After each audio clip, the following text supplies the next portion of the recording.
office.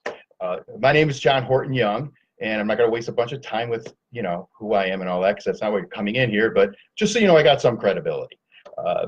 This is a little odd for me. I'm used to doing presentations. I'm used to doing a lot of live presentations, so doing it like this is a little odd, standing here talking to a computer on my bookshelf. But first of all, I am an LPC here in town, and I have a private practice. And I originally was in corporate around 8 years ago. I was in corporate for 20 years, decided to go into the mental health field, went back and got my LPC.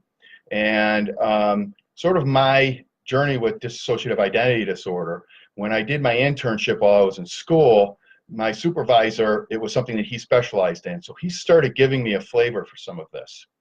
Then as I started moving through my career, I started seeing it more and more. I got into my private practice. I got trained in EMDR, started treating trauma, and started seeing a lot of dissociative stuff going on. And I did not completely understand what was happening. So I was talking to my consultant for EMDR. Many of you may know Mick Levinson, great guy. And he said to me, I was talking about a client, and he said, well, John, you got two choices. This person's dissociating, so you can either refer him out, or you can go and get the training, which is going to take years. So I decided to do that. I've been in training with the ISSTD, which is an international organization for trauma and dissociation, and I do regular consulting with some of the people that ran that course. I've also got a pretty good load of people in my practice that have DID. And also, while I was starting up my practice, when I first moved back to Austin, I worked at Psychiatric Emergency Services, which some of you may recognize. Much of this is built on that experience, because I got a lot of experience with seeing people walking in the door that they didn't seem to fit their diagnosis. So got a lot of experience in being able to talk about, is it DID, bipolar, schizophrenia, and being able to sort of, strange way to put it, but recognize DID in the wild. So anyway, I want to get going with this real quick. So first of all, kind of what is the objective of this? I want to be clear that this is not about being able to clearly diagnose DID. It is an extremely complex diagnosis. What I want people to walk away from this is getting a comfortable feel with at least being able to identify that this is something that may be going on, okay? I want you to be able to get an idea of how to differentiate it from other diagnoses. Commonly, these people are misdiagnosed with schizophrenia and bipolar. Commonly, they play together. I've got clients who have schizophrenia and DID. Many people who grow up in families where there's schizophrenia, there's trauma, and that generates the DID on top of the schizophrenia. So that's what I mean by, as you'll see as we walk through this, you'll see just how complex this can be to diagnose and disseminate from other conditions. Also, I want to talk a little bit about how we help these people once we identify them, okay? So what's the problem here? Why am I doing this? For the clients, the issue that we have is a lot of people are being missed.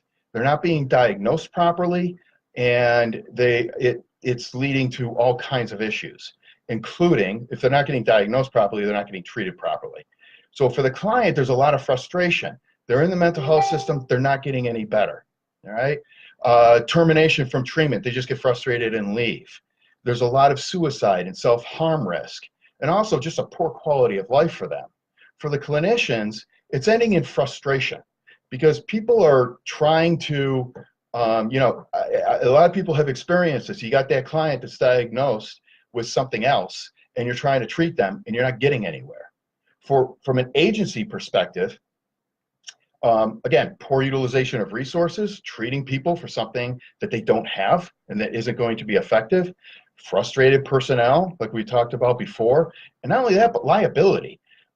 These people are very prone to self-harm, and they're very prone to suicide, and that leaves a lot of liability for these agencies.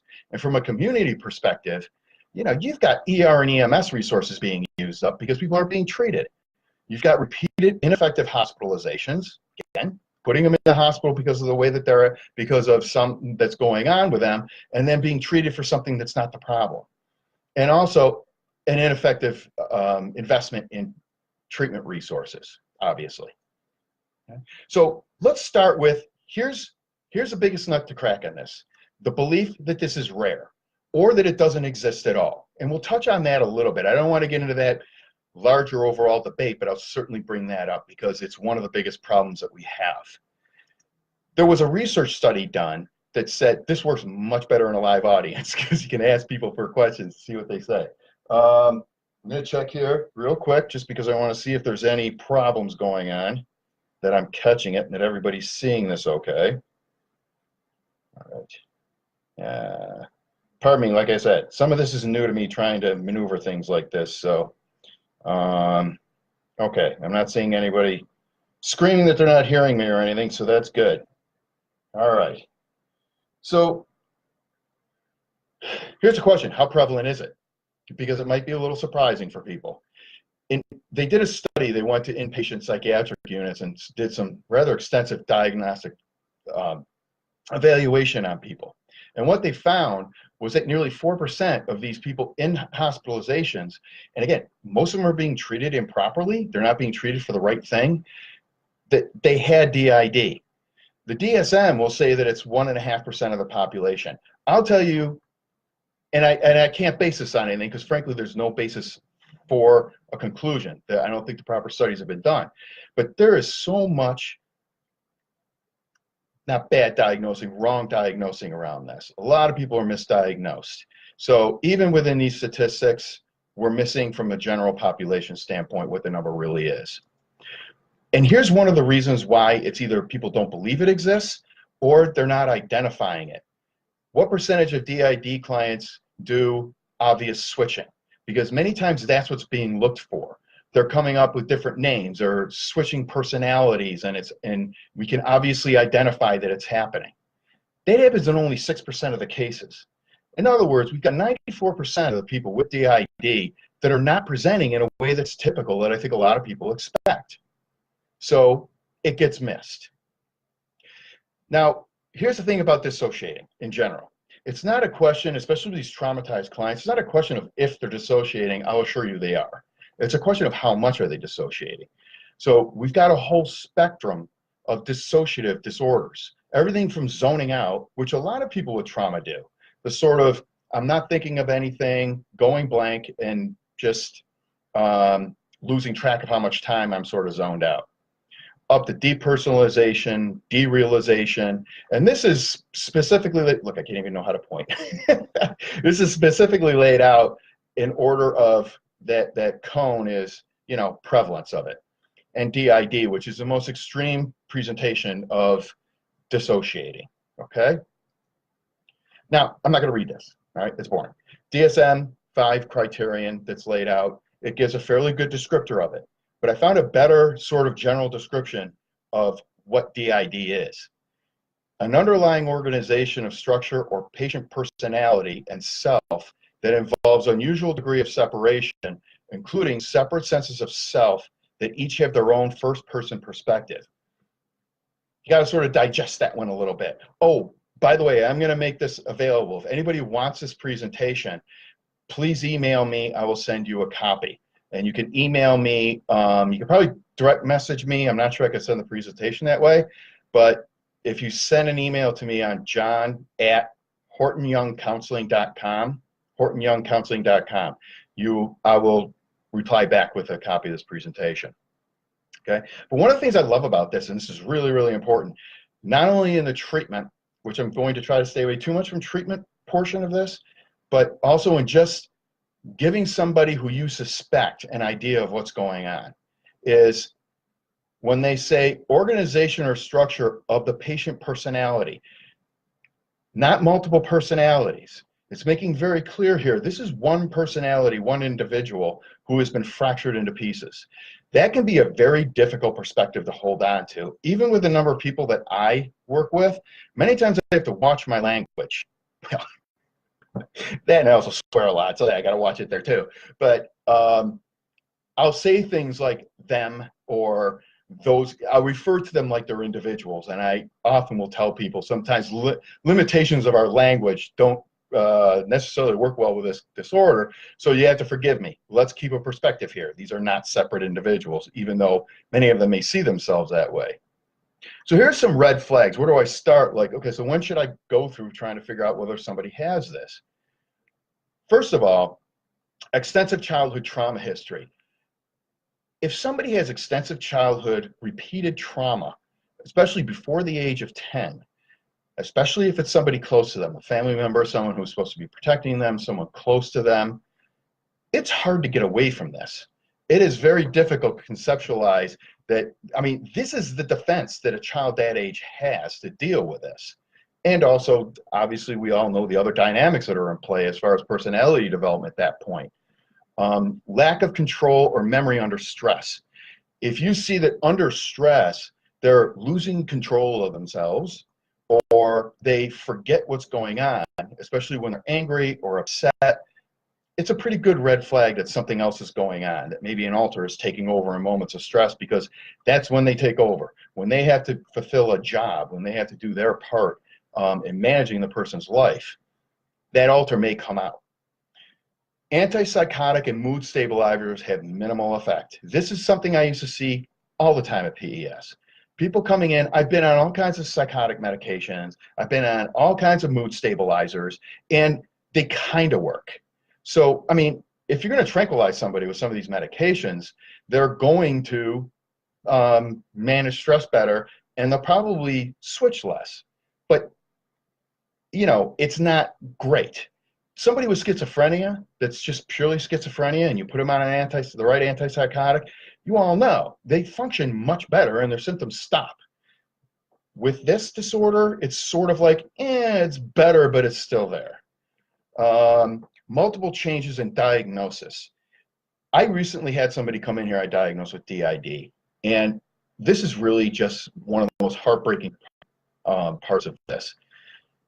And when you start asking them the right questions and you start presenting their symptoms in a way that they understand, the relief that can come over them. I've had people in tears because they say, oh my God, that's what's happening to me. You know, this is the first time everyone's asked me these questions like this. And they finally feel understood because they have been diagnosed with everything under the sun at some point. None of it seemed to fit, even though they would go along with it. And they can also experience a little bit of frustration with the mental health system, because why didn't somebody do this before for me? Why didn't somebody identify it for me before? This is one of the main reasons I'm doing this presentation, because I've had to sit in the room with people who have gone through this, and it's heartbreaking. So here's some of the diagnostic challenges, because this is complex. Well, the first point, it's complex. It's often difficult to identify and diagnose. It can look like many other disorders. As you see, as we start running through some of the criterion, I'll say most of the time, not always. So sometimes these things can be a little more vague than a lot of diagnoses. Sometimes the client has been trained how to look at their symptoms. Again, they've been through multiple diagnoses. So what they've done is they've learned, I got schizophrenia. I've read about schizophrenia. I've had schizophrenia explained to me. So I'm conceptualizing all my symptoms around schizophrenia. Like, I hear voices, and that's all they'll say, because a lot of times that's all that's asked. And so I don't know what to say that these voices are inside my head. Client may see his symptoms, they may not see them as unusual. People have been suffering these symptoms as this started in childhood. They've been suffering a lot of these symptoms since they were kids, and they don't understand that other people don't experience the same thing. It's not much different than going into a doctor. You wouldn't go into the doctor and say, you know, doctor, something weird with my arm. You know, it does this weird sort of bending thing right here. Like every time I move my arm, look how it bends like right in half. Of course you're not going to, everybody does. Well, somebody who believes that everybody's hearing voices inside their head, or everybody's having memory blankouts because that's what they've always experienced, they don't know to say anything different. So I know this is terrifying looking at all this wording. I'm not going to sit here and just read stuff, okay? I'm going to cover each one of these things. And again, I wrote it out real specific so that you can get the presentation and have this information. So before I go on, let me just see if anybody has any questions. just people watching. That's wonderful. Thank you very much. I really appreciate people coming and taking the time for this. And please, zap me if you got any technical problems going on. Okay. So what do you look for initially? So we're going to walk through some things to ask a client and what to look for from their responses. Then we're going to go over how do I tell the difference between this and other diagnoses. Okay. So some of the things you want to ask for. Do you ever, hang on a second. See, I don't have my glasses, so I can't read real well, so I have to make sure I'm talking about where I am here. Okay. Make it very clear they don't have to provide details, but do you have any history of trauma, especially before the age of 10? Want to be very careful. Just describe that it happened, maybe how often, maybe who it was, because otherwise they can fall into it and it can be very difficult to get any other diagnostic information from them. All right. So you want to look at how close was the perpetrator to them, how frequently did they have it, and also how young were they? Because the younger they were, the more frequent the abuse, the closer the perpetrator was to them, the greater the chance that this is that a DID is going to be the way that they coped with it. Do you remember your childhood well? This is a very interesting question because it's relative, right? So do you remember your childhood well? I don't know whether to answer that. So I'll usually tell people, do you think you remember it as well as other people around you? Do you find that other people remember their childhoods better? Do people have to remind you of major events in life, like weddings, graduations, family vacations?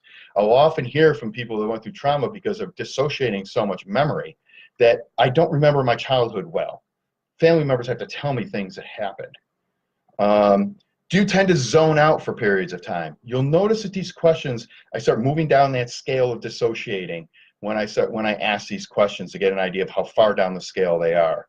So do you tend to zone out for periods of time, not thinking of anything, and kind of lose track of time? Now, obviously, zoning out is not a clinical term. We don't want to use clinical terms. They don't understand them. You just want to say, are you zoning out? And sometimes when people have a hard time getting your attention, so, you know, Frank, Frank, Frank, Frank, and they have to go up and shake them, okay? And so you want to kind of watch for, you know, are they experiencing a lot of this? And they're suddenly aware of somebody talking to them when they've been talking to them for a while. Do people tell you you've said and done things that you don't remember saying and doing? Frequently, they'll be accused of lying because an alter may be speaking for them, and an alter has a different perspective of the world and what's going on. And so it may be speaking the alter's truth, but it ain't the truth. And so they'll be accused of lying, and they don't remember doing it. And also, there's the obvious, people are telling me I do things. I don't remember doing this or saying it. Frequently, what I'll hear is, how could you have said something so horrible to me? I would never say anything like that. There's a common sort of interaction that happens with these clients. Do you sometimes feel disconnected from yourself, like you're floating above yourself, or you're just not connected to your surroundings? Obviously, this is looking for depersonalization, which, again, moves up the scale and is also a common symptom within DID. Do you ever observe yourself saying and doing things and don't feel like you're doing them? This is a common experience that I've heard. It's got to be frustrating. Is that, why am I saying this to this person? Why am I doing this? Often they'll hear themselves saying these horrible things to people, and it's like, why am I doing this? I don't want to see these things. Again, that's where we're getting the co-consciousness going on, where we have an alter and the primary personality both interact, both conscious at the same time. Do you ever feel like things around you aren't real, or like you're walking in a dream, or some people have described that they feel like they're underwater, or things seem far away? That's the derealization part of the dissociative process that can be really frustrating for these people. Especially when they're co-conscious. Derealization can often plays in when somebody is co-conscious with another alter, all right? Do you ever experience feeling, thoughts, and emotions that don't seem to belong to you? Yeah, these can be really challenging questions to ask. What I have found is that as strange as some of these questions sound to somebody who doesn't have DID, usually somebody who's not experiencing this stuff will look at you like, what are you talking about? People who are experiencing it, you can see the light come on. Oh, yeah, they clearly understand what you mean by that. And frequently, these feelings and emotions that they don't seem congruent. They're not really how I think or feel about the situation that's going on here. I don't understand where this is coming from. Again, it's an alter that is feeling or thinking certain things given the situation, and it's being put forward to them. Often it happens around stress, which is often when these things will appear. Times of high stress, high anxiety, depression, anything sort of a severe state is definitely prone to bring out the symptoms. Do you ever at times find that you're someplace and don't know how you got there or how much time has passed? Very common for people with these symptoms, the amnesic state. All of a sudden, yeah, the other day I was out, I know I went grocery shopping, but the next thing I know, I'm home and I'm unloading my groceries. I have no idea how much time passed, okay? Or, yeah, that happens to me all the time. Suddenly I find myself over here and I don't know how I got over here. Do you ever find things in your possession you don't remember getting or buying or doing, or see things around the house that are done that you don't remember doing? Now, when these things happen, it may be part of obvious switching, it may be not. It may be that the primary personality is not conscious enough, and they're being so influenced by an alter that they have problems with their memory. So people around them, they may not necessarily be asked to be called a different name. They may not act overly incongruent with who they are. They're just being heavily influenced by an alter. And this is one of the challenges and where things get confusing. Alters are not on and off switches. There is a definite spectrum and degree as to how much an alter is affecting somebody. Everywhere from, for some reason I'm feeling angry, I don't know why, up to they completely took over and I've got no memory of what happened. Okay, so you have to understand it's not an on and off switch. Do you ever notice yourself saying things and wondering why you're saying them? This is, again, a co-conscious experience. Why am I saying to this person? Why am I yelling at this person?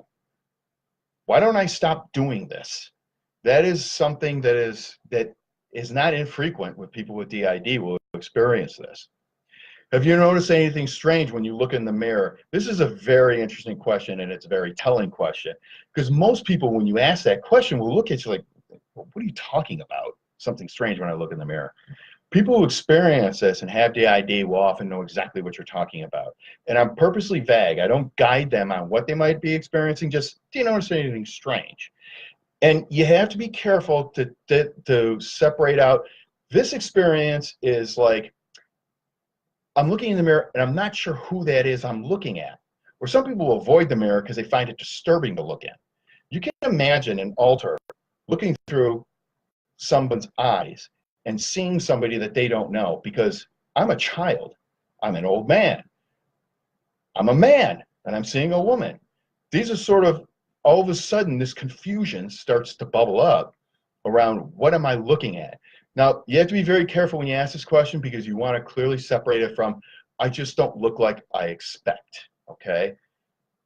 You know, like when I look in the mirror and go, oh my God, who's that old man? All right? That's more just, middle-aged male ego hitting me. It's not DID. Do you find that people and places that are familiar seem oddly unfamiliar? This is a very interesting dynamic, and I've seen it play out multiple times. Hang on one second, I just want to check and see if anyone has any questions or anything. Okay. All right, so if you are asking questions and I'm not seeing it, it may be my issue, so I apologize for that if that's happening. So I recently had somebody say to me, I was driving down a road I go down every day, and I was lost. I know this road. It was a familiar road. I don't know where it's leading, and I had to call home to get directions home. Or I walk into a room, I know this room. This is my bedroom, but it feels unfamiliar and strange to me. Again, sort of these co-conscious alter influences coming forward, not necessarily obvious switching. Right? Now, here's a important thing to keep in mind. Red flags, okay? When you have a disorder like this that looks really good on Hollywood, I mean, you could do some really cool things with it. I mean, look at like, what was that one they just said? Split, okay? You know, I have yet to see an alter that develops superpowers that can climb walls, okay? So you get these, it looks really fascinating, it looks really clever, and it can get me out of a lot of things, right? So obvious secondary gain. It gets me out of trouble to do this, you know, like like my husband, every time something goes wrong, he goes, "Oh, that wasn't me, that was Stuart." I go, "Well, you know what? You and Stuart can keep each other company on the couch. How's that?" Good versus evil alters. So some of these alters, and again, with all of these, you got to be really careful. Some of these alters can seem real evil to people. They're not. They're serving a purpose, and that takes time to get to. But at that point, especially point of diagnosis, when none of this has been worked on, oh my God, that is a devil. That is this evil, horrible thing that's inside my head that I fight. But sometimes you can clearly see, okay, so whenever I get in trouble, it's this evil one, and when things are going okay, it's me, type of thing. Traumatic past doesn't fit. And I've had this happen. People coming in with a presentation because they either saw it in a movie or read it in a book. And all of a sudden you start asking them about childhood trauma and everything was fine. You know, come on. Making public displays of switching. Again, something you have to be careful of because that does happen. Recently had somebody walk into a party and the alter that handles social situations came out and everybody noticed it. I mean, there was an obvious switch in this person, but it's not as dramatic as sometimes people will put forth. Inconsistent presentation of alters over time. They sort of tend to fit the need. So personality is personality, right? We all know the perseverance of personality. It doesn't change much. Neither do these alters. They're fractions of a personality. They talk about the condition openly. Now, this one you really have to be careful of. Here's something I've noticed, all right? Younger people are much more likely to talk about it openly. There isn't as much stigma around mental health, okay? You get into old codgers like me, or you get into your 30s and above, and this can be really not something people want to present forward because it's looked at as sort of the epitome of being insane to have something like this, which is, again, a difficult thing to deal with when you're dealing with somebody and trying to explain what's going on with them. But I have noticed a much more likelihood of younger people will openly talk about it. And some of them, after a period of time, they want to advocate. They want people to understand that this is not rare, that this does happen, and that they are average citizens standing next to you many times. So this is really an important part of the presentation, okay? All right. So you're either shy about asking questions or I'm doing really, really good. I gotta believe the latter because it helps me function during my day. Hearing voices. All right, so what I'm going to do is I'm going to go through. So here's a symptom that's common in schizophrenia and can be seen in DID. What do you look for and what the difference is between the two conditions, okay? So hearing voices, this is a big one, all right? A lot of times in many settings, people will say, are you hearing voices? Yes. Oh, psychotic, schizophrenia. Not necessarily. What you want to do is ask them, do you hear the voices like you're hearing mine? Like it could be somebody in the room or someone in the room next door or that type of thing. Or is it, or are the voices like inside your head, almost like thoughts that really aren't yours that keep coming forward? And this one I have had more reaction to because as soon as you say that, they're so used to conceiving it as just voices that they go, yes, it's inside my head. They've never been asked before, and they don't know to describe it differently to a clinician. Do you recognize the voices? Usually with schizophrenia, and again, all of these are usually, okay, the preponderance of the time, and no single item here can you look at and say, oh, well, it's one versus the other. It's more of a, okay, so it seems to fit more in DID, and there seems to be a good number of them. I can suspect DID. All right. So usually they don't in schizophrenia, they don't usually recognize the voices. Often they're demons or strange voices, that type of thing. With DID, they're more frequent to recognize the voice, either as somebody from their past, a perpetrator, or it's somebody, or it's their own voice. Okay. One more thing I forgot to cover in the previous section, and it fits into this: the nature of the voice. People with DID can hear the voice like it's outside their head. I had one that the alto was so disturbing to them, they kind of pushed it out and they'd hear it like it was right here on their shoulder. The other thing that could happen is it's a flashback. And as you know, with flashbacks, the sensory memory comes, and they will see and hear things, but usually it's a situation they know because it's a memory, as opposed to schizophrenia, where it's just a manifestation of something, all right, that may be unfamiliar with them, to them. Visual hallucinations. Frequently with schizophrenia, they're bizarre hallucinations. I'm seeing little demons. I'm seeing people, I'm seeing shadow people. I'm seeing blah, blah, blah. We've all heard them. With DID, they can have visual hallucinations, but it's not really a hallucination. Usually it is a flashback. So I'm visually seeing somebody, and I may not recognize them. It could be a little blurry. Again, this is what makes it a little messy. It's a little blurry, but many times I recognize a person or the situation because it's a memory that's coming back, and I'm actually seeing this memory. I don't know how many of you work with soldiers, but many times I have seen this. Had somebody look down as they're describing something and saying, "I'm seeing my boots on my feet." That's how powerful these memories come back. Okay, so it may be a flashback experience, but it can usually be tied somehow to a memory, as opposed to schizophrenia where it really can't. All right, affect. This is a tough one too. So people with schizophrenia, the affect is far more flat, like no expression at all. All right, with DID, it tends to be a little more restricted, which is there's some life to it, but it isn't much. Many times, if you look at the theory of structural dissociation, the apparent normal part, the part that's out there carrying on day-to-day life, many of their feelings and emotions, because they're so intense and difficult, get dissociated into these parts. So what happens is the part that's out presenting itself to the world can be a little emotionless, a little flat, you know, difficult to get the laugh, difficult to get the smile. This is just a personal thing.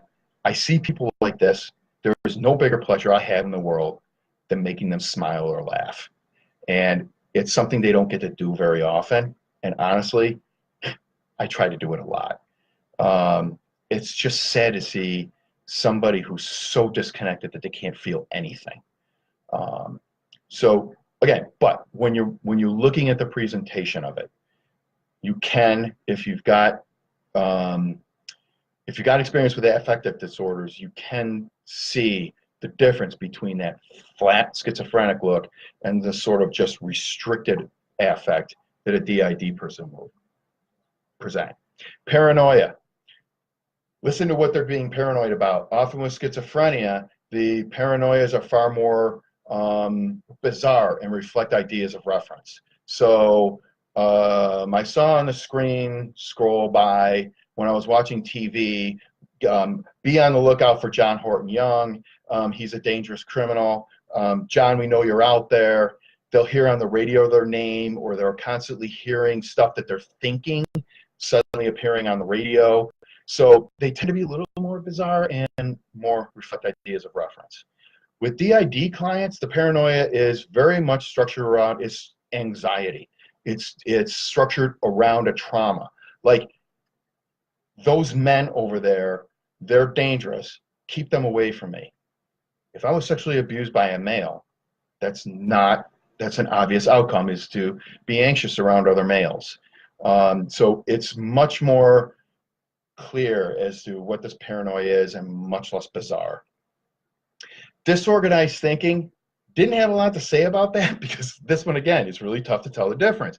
Except, again, with a lot of these, if you have experience with schizophrenia, you and DID, you sort of start to see the difference.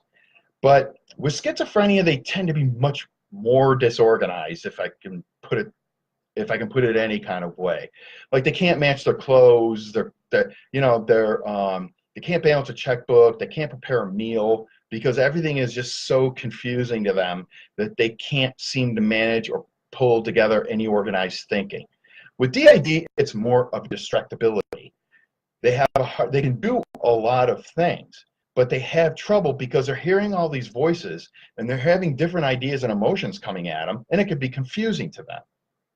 So they have sometimes trouble disorganizing, troubles with being disorganized. With schizophrenia, again, it's severity. With schizophrenia, the disorganized thinking tends to be far more severe.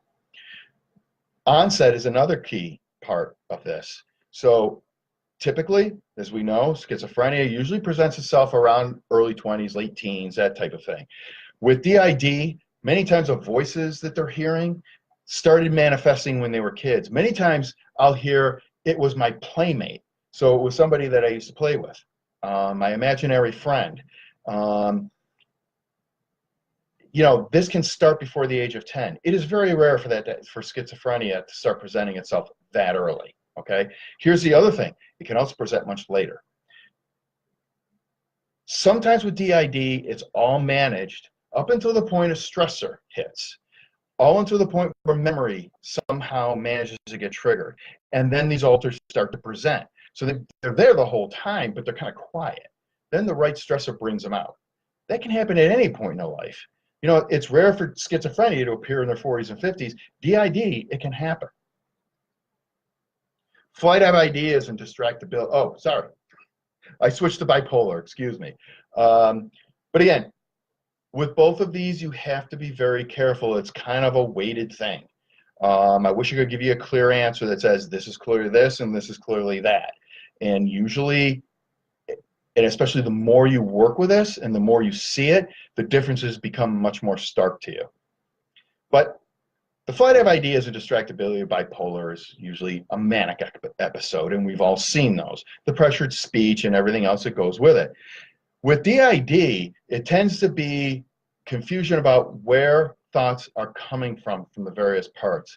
So I'm distracted because I'm hearing voices and I'm trying to focus on something, but I'm getting this feedback and questioning what I'm doing, and I'm angry and I don't understand why, and I'm trying to figure all this out and I'm confused while I'm trying to perform a task. All right, there isn't the pressured speech, there isn't a lot of the hyperactivity that you'll see with a manic episode. It's much more just confusion.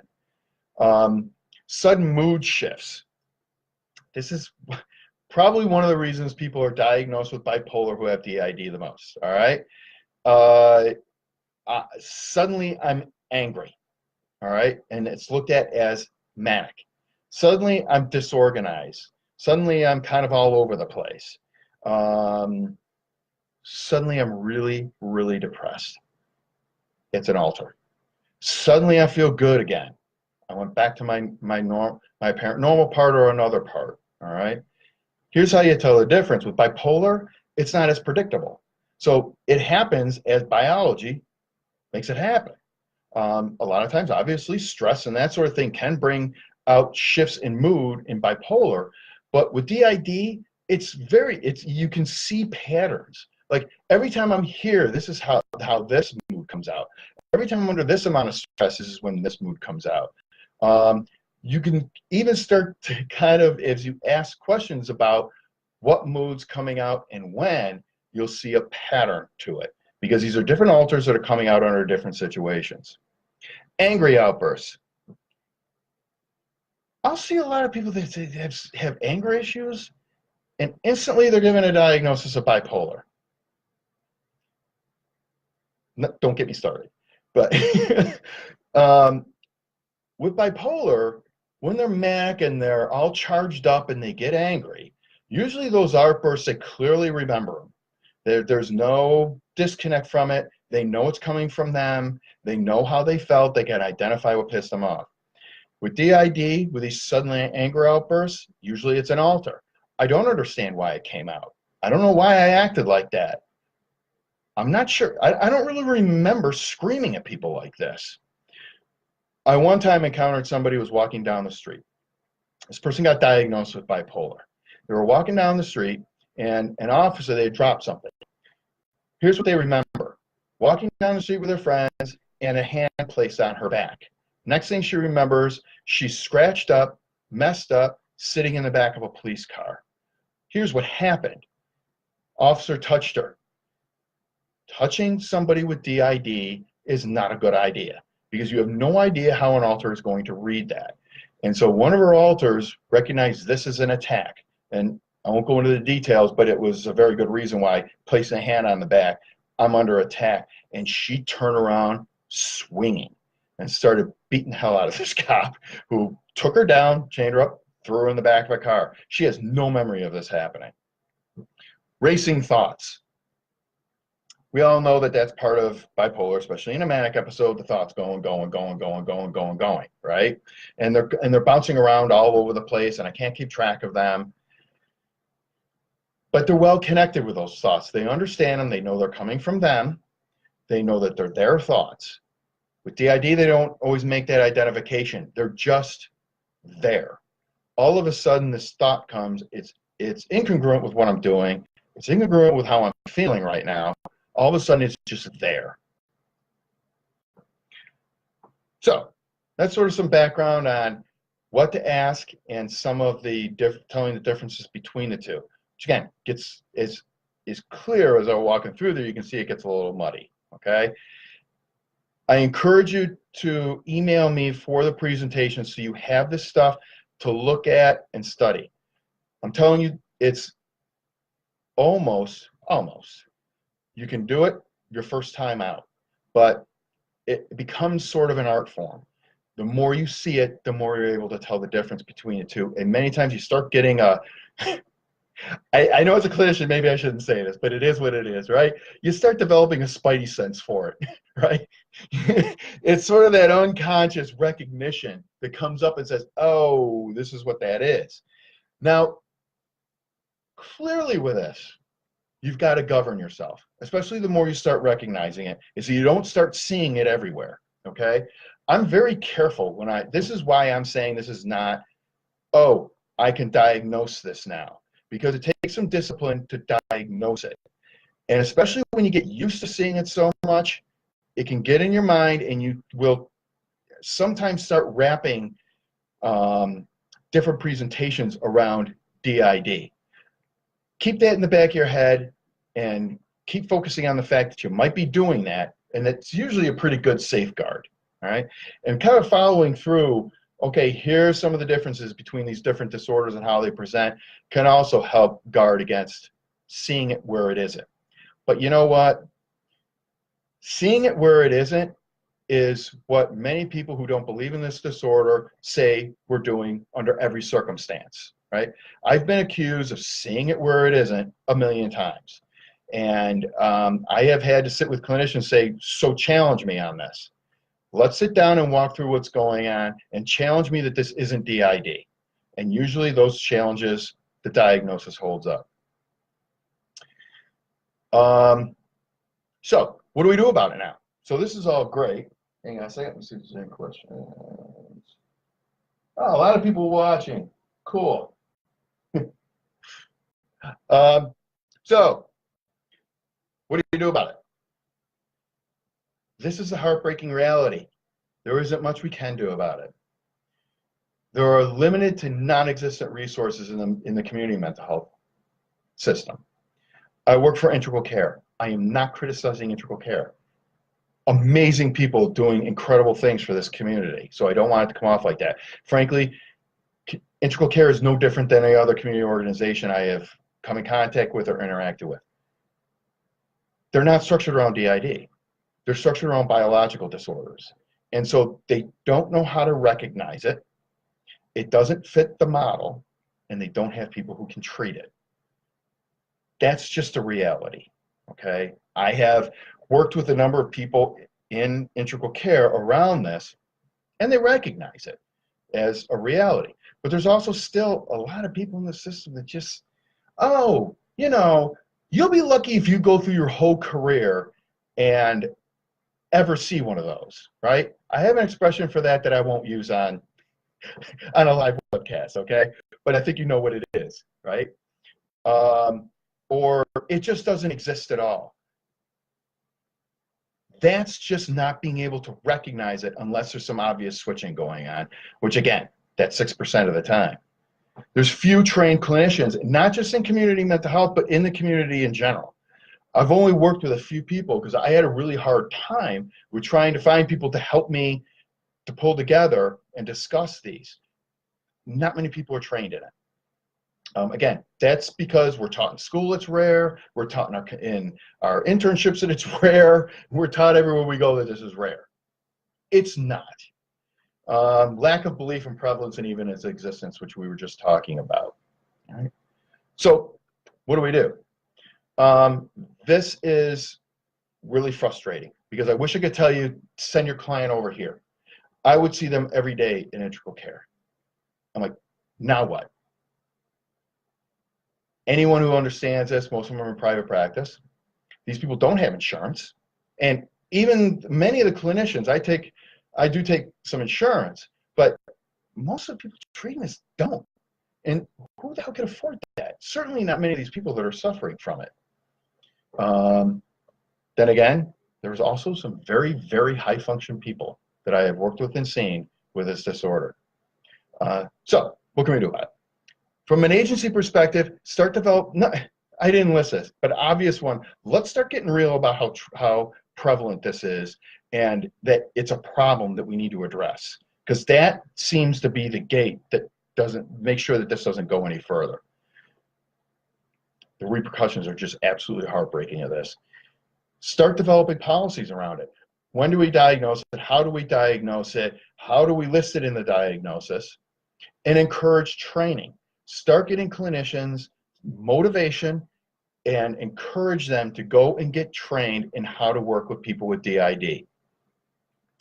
From an individual standpoint, diagnose accurately. If we start getting trained on how to diagnose, more and more of these will start coming up and we'll be able to help more of them. Support agency policies. If you work for an agency, if they start coming forward with some policies to help people with DID, support them. Because a lot of people will just sort of let that shove over here and pretend it doesn't exist. Get trained. The training is long, the training is extensive. This thing, if you think it's complex to try and diagnose this, try treating it.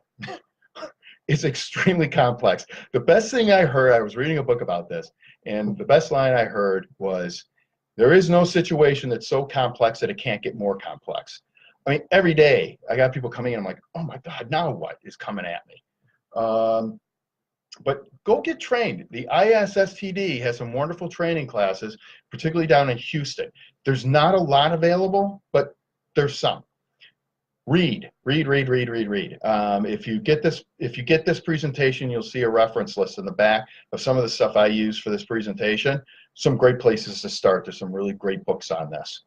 And also empower the client through diagnosing and making sure that they understand what they have.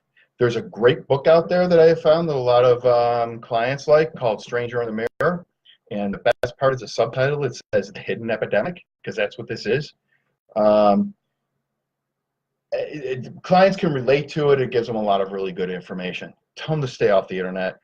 A lot of things, it's a great resource. The internet's a horrible resource for this.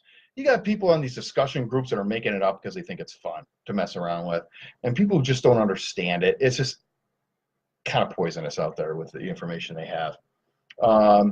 And empower the client to be able to explain it to a clinician, because the next clinician they go to will tell them they're lying. They're making it up. I recently had somebody come in here that said, I described to the clinician that my schizophrenia, that the voices were inside my head. They said, you're lying. You're making up the diagnosis because you want the schizophrenia diagnosis because they don't hear voices inside my head. inside their head. Seriously, this was like 3 clinicians in a hospital that said that to this person. They're so out of tune with recognizing it that when it's even shoved in front of their face, they don't recognize what it is. Empower the client, we just went over. Also advocate, advocate, advocate, advocate. Get trained, do so. That's the reason I'm doing this, is to advocate for these people. Because, as I said, I mean, honestly, I get emotional just thinking about the suffering that this is causing, the stigmatization. I could go on for a long time, but it's absolutely heartbreaking to see these people who have gone to person after person after person, wrong treatment after wrong treatment after wrong treatment, and they start to feel like they're so broken they can't be fixed, and they can't get their life into order. And they're suffering all these symptoms, and they're giving trauma treatment that isn't working because of the dissociating. We need to advocate for this. We need to make sure that people understand that these are human beings that need treatment just like people with schizophrenia and just like people with bipolar. And no, we can't just give them medication and manage the medication and everything will be fine. They need therapeutic help. Okay. So we're reaching the end here. Here's an important thing to remember that I want to wrap up in conclusion of this. All right. Recognizing a problem doesn't always bring a solution, but until we recognize that problem, there can be no solution. That speaks very clearly to where we are with this right now, all right? We've got to start recognizing the problem because the solutions aren't there, and just recognizing it isn't going to do it. We have to do more, but we have got to start recognizing this problem. And again, that gets to why I'm doing this presentation to begin with, and I'm out there trying to find other places to do it. So a couple things really quick to wrap up. First of all, if you have any questions at this point, zap them to me. Also, anywhere that you feel as though this may be useful in agencies, in private practices, I am more than happy to go and give this presentation. Please give feedback if this thing sucked. Let me know it sucked and why, because I'd be glad to fix it. I want this to be right. I want this to be good. I want this to be useful for people, all right?